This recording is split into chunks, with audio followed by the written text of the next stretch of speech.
It's not the blood, it's not the ghost, it's not even the tragic death at the heart of it all. What truly unsettles viewers in Don't Look Now is something deeper, something invisible, something you can't name, but feel crawling just beneath your skin. When Nicolas Roeg's surreal psychological horror debuted in 1973, it didn't just haunt audiences, it disoriented them. With its cryptic editing, recursive imagery, and a story that refuses to give closure, the film felt more like a seance than a movie. It whispers rather than screams. It confuses rather than explains. And yet, 50 years later, it remains one of cinema's most disturbing experiences. Behind the veil of Venice's decaying beauty lies a labyrinth of secrets. Controversial sex scenes, occult symbolism, scenes cut by censors, and real-life rumors that have followed the film for decades. So was it art, ritual, or a cinematic accident that went too far? These are 20 weird facts you didn't know about Don't Look Now. Fact 1. The sex scene that wouldn't die. The film's most infamous moment wasn't its ending. It was the scene in the hotel room, a quiet, intimate moment between Donald Sutherland and Julie Christie that ignited a firestorm of rumors. Shot with raw naturalism and edited with jarring intercuts of the couple dressing afterward, the scene felt disturbingly real. Too real. Critics at the time questioned whether the two actors had actually engaged in real sex on camera. The rumors refused to die even decades later. Sutherland vehemently denied it, calling the speculation absurd. Roeg, ever elusive, deflected.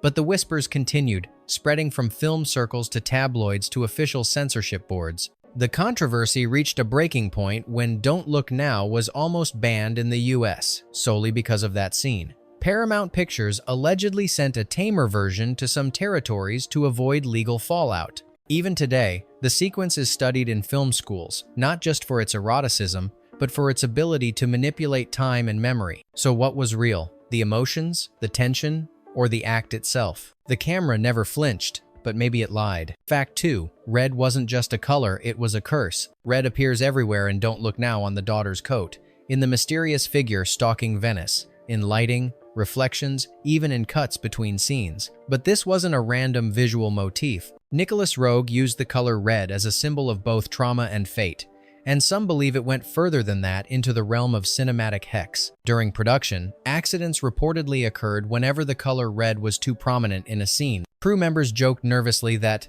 the red was watching. One lighting technician fell from a rig during a shot saturated in red gel filters. Another claimed his camera jammed repeatedly only when filming red tones. These stories were dismissed, of course, but the pattern unnerved some enough that red costumes were handled with gloves on set. Critics interpreted red as representing the daughter's lingering presence, a manifestation of unresolved grief, but others saw it as something else entirely, a marker of doom. Each time red enters the frame, someone inches closer to death. So was it artistic design? Or did Roeg unknowingly summon something he couldn't control? Color never felt this dangerous. Fact 3. The ending was so disturbing it got the film banned. The final moments of Don't Look Now hit like a hallucination. A hooded figure turns, a blade flashes, and John's fate is sealed in an instant, his vision of the future collapsing into reality. For some audiences, it was too much. In several countries, including parts of Australia and South Africa, Don't Look Now faced outright bans or severe cuts, not for sex or language, but for its violent, surreal ending. The image of the killer dwarf, cloaked in red and grinning grotesquely, unsettled censors more than any demon or ghost. It wasn't horror in the traditional sense, it was something closer to nightmare logic. Psychologists weighed in. They argued that the ending's impact came from how it subverted expectation. The viewer is lulled into thinking John is chasing salvation, his daughter, perhaps redemption, but what he's chasing is his own death, disguised as hope. Roeg never explained it, and maybe that's why it lingers. Was the killer real, or a projection of grief? Was John already dead long before he bled out on that cold floor? Even now, the ending invites more questions than answers. Fact 4. Nicolas Roeg edited time like it was a weapon. Most directors cut scenes to show events in sequence. Nicolas Roeg didn't. He shattered chronology and rebuilt it into a spiral. Don't Look Now is famous for its non-linear editing fragments of the past, glimpses of the future, overlapping like broken mirrors. Roeg wasn't just experimenting with style. He believed time in cinema should feel like memory, fluid, fragmented, and emotional. The result? A film that constantly disorients the viewer. You're never sure if you're watching what's happening, what already happened, or what's about to occur. This editing style became so influential that filmmakers like Christopher Nolan and Darren Aronofsky have cited Don't Look Now as a structural inspiration. But it also confused studios at the time. Executives demanded a more linear cut. Roeg refused. He was known to splice frames out of order intentionally. Even inserting single-frame flashes, no one was supposed to notice consciously. One sequence, the intercutting of sex and dressing, still stuns editors today. It doesn't obey logic, but it obeys emotion. Was Roeg bending time or simply showing us how grief actually feels? Fact 5.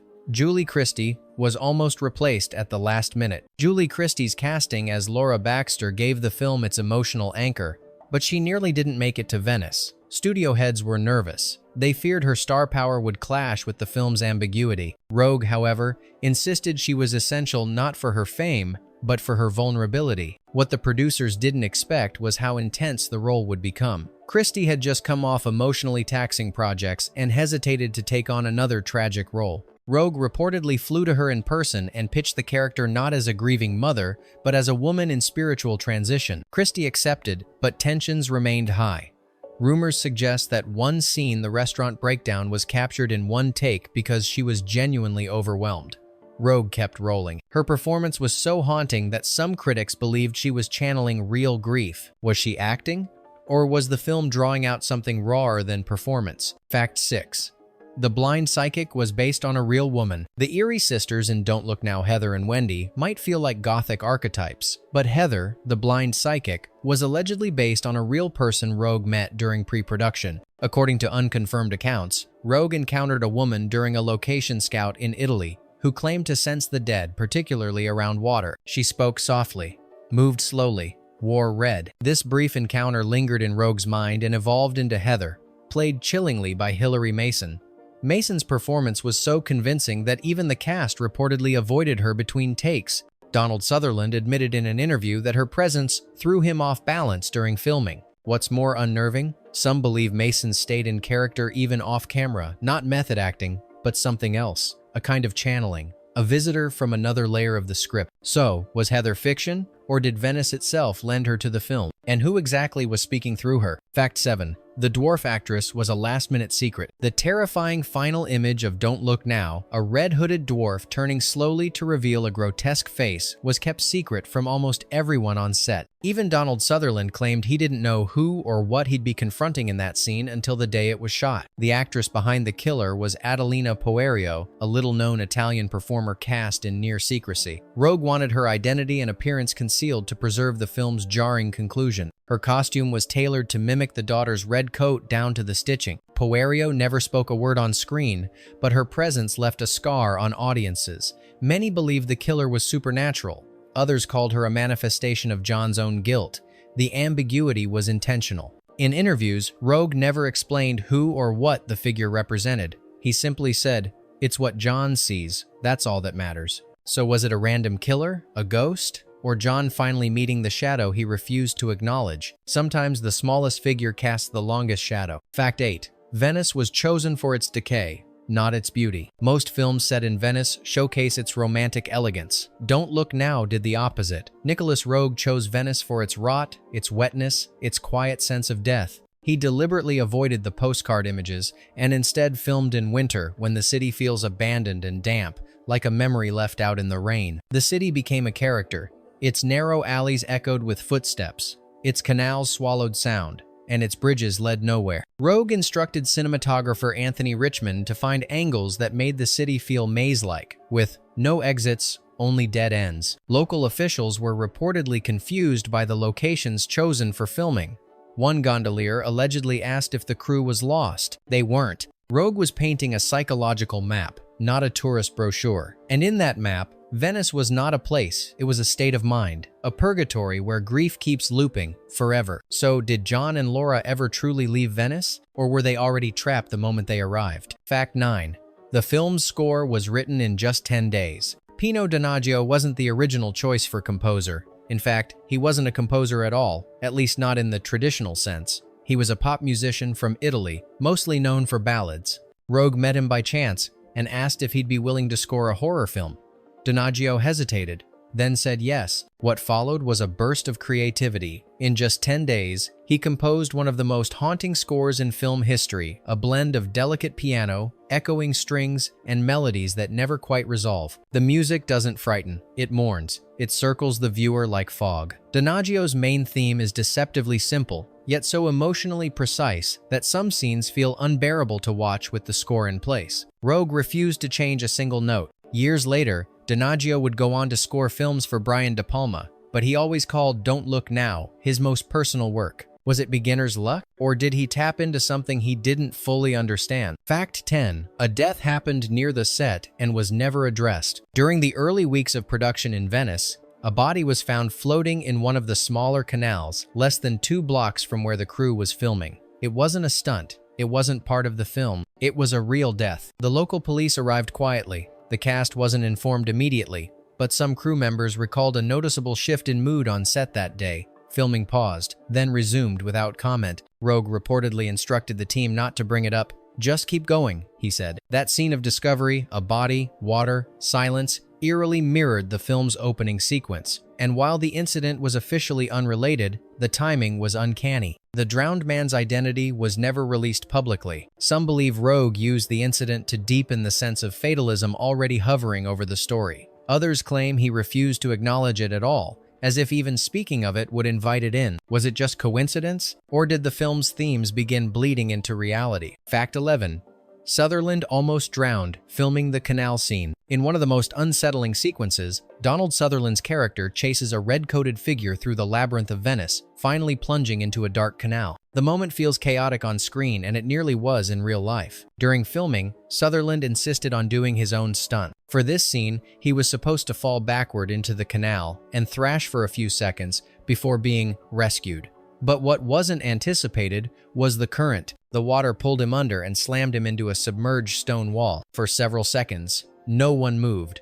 They thought it was acting. When he didn't surface, a crew member jumped in and dragged him out. Sutherland was dazed and coughing, but alive. The shot made it into the final film, trimmed but still real. That fear, you see, not fake. Sutherland later said he didn't mind the near death. It fit the mood, he shrugged. But some say that scene cursed him afterward. His next 3 films all underperformed. Coincidence? Or did something follow him out of that water? Fact 12. The daughter's death scene was filmed in one take and no one spoke after. The opening scene of Don't Look Now is among the most devastating in horror. A child in a red raincoat drowns silently in a pond while her parents remain unaware.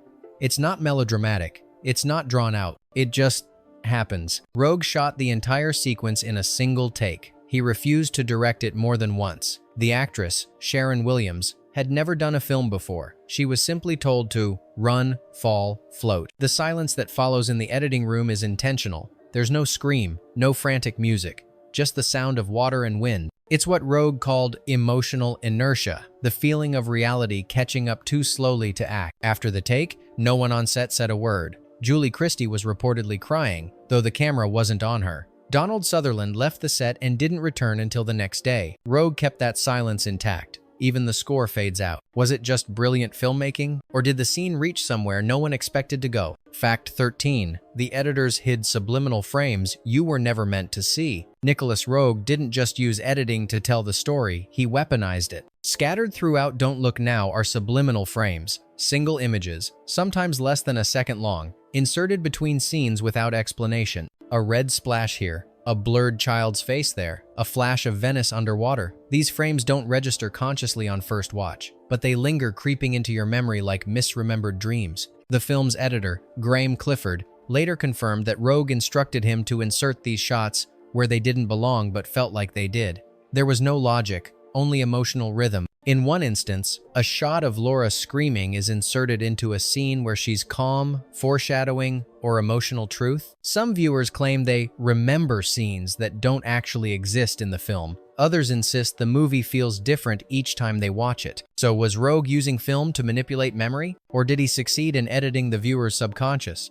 Fact 14. Churches refused to let the crew inside. Several key scenes were intended to be filmed inside Venetian churches, but the Catholic Church denied permission without giving reasons. Officials claimed it was due to thematic incompatibility. In reality, whispers circulated about the film's content. the psychic, the occult imagery, the eerie symbolism of a child's death paired with visions and premonitions. Local clergy reportedly found the script spiritually dangerous. Roeg was forced to redesign entire sequences, filming exteriors or building interiors from scratch. One priest even warned the crew that certain thresholds shouldn't be crossed. Quote, Roeg allegedly scribbled into his notebook. Ironically, the denial may have enhanced the film's unease. The churches in Don't Look Now feel distant, inaccessible holy spaces that offer no protection. So did the church see something others didn't? Or did the film simply get too close to something sacred? Fact 15. The film was edited in silence to preserve its psychic energy. While most films are edited with temporary music or dialogue playing in the background, Don't Look Now was assembled almost entirely in silence. Roeg and Clifford edited late into the night, often without turning on lights, avoiding sound altogether. They believed the film's energy, its psychic weight, would be diluted if sound influenced pacing or tone too early. Clifford described the editing process as ritualistic, saying they treated each cut like a deliberate invocation, not a technical task. This eerie discipline paid off. The film's disjointed rhythms, abrupt transitions, and silent dread weren't just artistic decisions, they were consequences of a process that felt more like seance than post-production. One night, during a particularly intense edit of the drowning scene, the editing machine jammed, then stopped, then turned back on by itself. Coincidence? Or did something in the footage want to speak first? Fact 16. The film's title was almost something completely different. Don't Look Now is an odd title for a horror film. It doesn't scream danger, it whispers it. But originally, Roeg didn't want that title at all. The working title was If You See Me, Don't Tell Anyone, a cryptic reference to grief and denial. The producers pushed for something shorter, more marketable.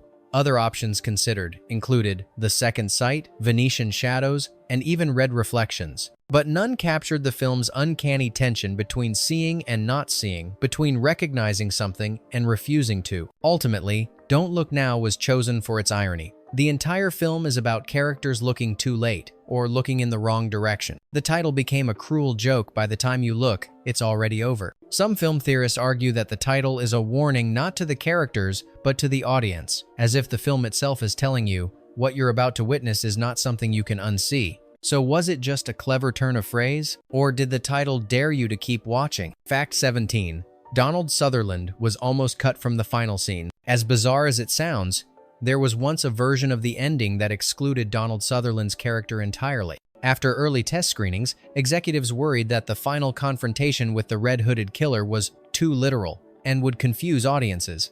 An alternate cut removed the scene entirely, ending the film on Laura's vision of their daughter. It played more like a hallucination, a metaphor, but Roeg rejected it instantly. He argued that the horror lay not in the ambiguity but in the blunt finality of John's death. That sudden, grotesque murder was the only anchor in a film otherwise built on spiritual fog. Still, for a brief moment, the studio entertained releasing both endings for different markets. Thankfully, Roeg prevailed. Because in a film about premonition, knowing what's coming isn't the terror, it's watching it arrive too late. Would the film have worked without its ending? Or was that moment the only time the fog lifted? Fact 18. The actress playing the daughter was never allowed to see the ending. Sharon Williams, who played Christine, the red-coated daughter, was never shown the final cut of the film during production. Roeg reportedly made a deliberate choice to shield her from the darker implications of her symbolic role. She wasn't told about the killer. She never saw the dwarf's costume. She didn't know her red coat would appear in scenes far beyond her own. For her, it was a simple story about a girl who loved playing in the yard. Roeg wanted to preserve that innocence. It wasn't just about protecting the child actor, it was about preserving the ghost. Christine, as a symbol, had to remain pure, detached from the violence that her memory would later invoke. Years later, Williams saw the film as an adult and reportedly refused to comment.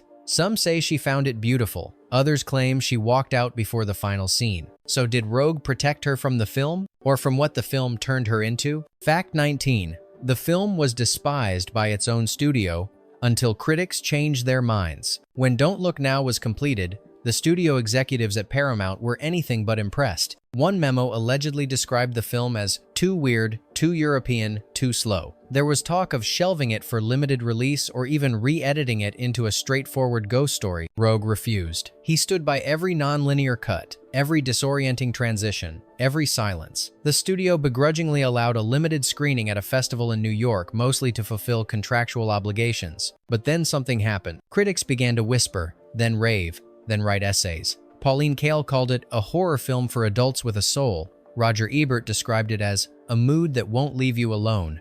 Word of mouth spread, and within months, the studio rebranded the film, no longer a mistake, but a masterpiece. It went from unwanted child to cinematic legend. So did the studio fail to see its own jewel? Or was the film never meant to be understood, only felt? Fact 20. Roeg called the film a premonition of his own grief. Years after the film's release, Nicolas Roeg gave a rare interview in which he described Don't Look Now as the most personal thing I've ever made. Not because of its subject, but because of what happened after. In the late 1970 seconds, Roeg experienced the loss of a close family member under eerily similar circumstances. Sudden, near water, no warning. He never specified who. But the parallels were chilling. He said watching the film years later felt like seeing a warning he hadn't recognized in time, as if the film had spoken something into existence or that it had been listening all along. It wasn't just a story about grief. It was grief, captured before it arrived. This revelation reframes everything. Was Don't Look Now Roeg's attempt to exorcise something, or did it know more than he did? Bonus fact: no one knows who whispered in the final mix. In the final sound mix of Don't Look Now, audio engineers discovered something strange. During the quiet moments, especially in scenes near water, there were faint whispers on the track, barely audible, not scripted, not recorded intentionally. At first, they assumed it was bleed from a previous take, or noise from location recordings. But when they isolated the track, the whispers were still there. The words were indecipherable fragments of syllables, breathy murmurs, like a voice trying to remember how to speak. Roeg listened. He didn't ask for them to be removed. In fact, he told the sound team, "Leave it. It belongs there." To this day, no one has identified where the whispers came from. They appear in different mixes, in different languages, in the same places. Some say it's a technical glitch. Others claim it was a spiritual echo captured in a city built on water and bone. One theory: the whispers are John's daughter, Christine, calling back from the other side. Or maybe they're just in your head. Either way, next time you watch Don't Look Now, listen closely. Which of these 20 facts unsettled you the most? Was it the whispers no one could trace, the edits that rewrote memory, or the possibility that the film predicted its own director's grief? Tell us in the comments, what do you believe Don't Look Now is really about? And what film should we pull apart next?